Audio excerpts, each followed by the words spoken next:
Water quality monitoring is important to increasing public awareness about the health of and threats to our waterways. Hi, I'm Roy McNish, and this is another Marine Minute Monday. 2018 marked the second year of CCE Marine Program's involvement in the Unified Water Study in the Huntington North Port Bay Complex.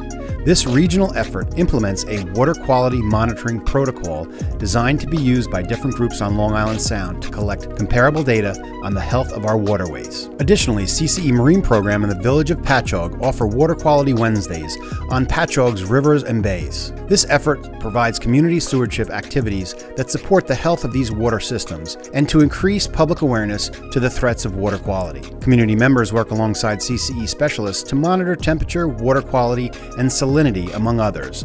These are parameters that are measured. This data will be used to better understand how human impact in the watershed affects the health of our bays and harbors. Check out our website to learn more.